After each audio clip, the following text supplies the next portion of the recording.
Dieu fut d'abord chassé du domaine de la nature, ensuite on cessa de lui faire jouer un rôle dans l'histoire des hommes, et la politique se gira sans lui.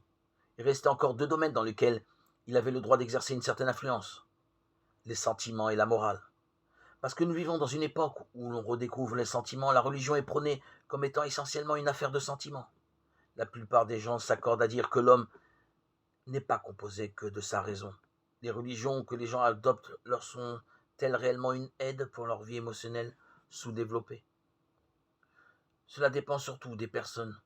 Celui ou celle qui capte facilement la longueur d'onde religieuse y trouvera son compte.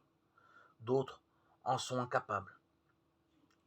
Les sentiments de ces derniers seront alors stimulés d'une autre façon. Par exemple, les séances de dynamique de groupe de toutes sortes leur offriront des stimulations animées. Mais voici maintenant le plus étonnant en ce qui concerne le bien et le mal, c'est-à-dire la morale. Dieu devait bien encore avoir un rôle évident à jouer. Pourtant, les critiques les plus virulentes envers la foi en Dieu concernent depuis environ 140 ans des questions morales. Voici en résumé comment Ludwig Feuerbach le formulait. C'est lamentable si l'homme ne fait le bien que parce que Dieu le lui ordonne. L'homme bon devrait pratiquer le bien parce que c'est le bien en soi. Il devrait agir avec humanité envers autrui, au nom même de son appartenance à l'humanité. Si pour faire le bien, il a toujours besoin de policiers et d'observateurs célestes, il y a quelque chose de vicié en l'homme. Il est essentiel d'accroître la dignité humaine et la responsabilité morale de l'homme. Pour cela, il doit enfin cesser de gaspiller ses pensées et son énergie pour un Dieu imaginaire. À la place, il se mettra à œuvrer pour les autres et pour ce monde. Ainsi, il ne sera plus un candidat de l'au-delà, mais deviendra un étudiant de l'ici-bas. Voilà en quelque sorte l'argumentation de Feuerbach.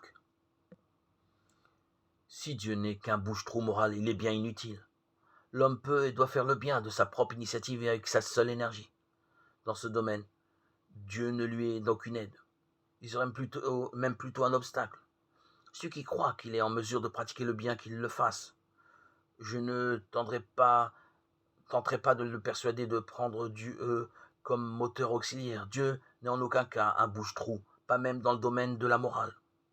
L'expérience montre que l'homme, qui se prend lui-même comme ultime référence morale, devient une véritable bête sauvage pour son prochain. Comment est-ce possible, dans notre siècle ensanglanté par tant de massacres, que l'idéalisme et sa foi naïve en la bonté de l'homme aient encore de nombreux partisans?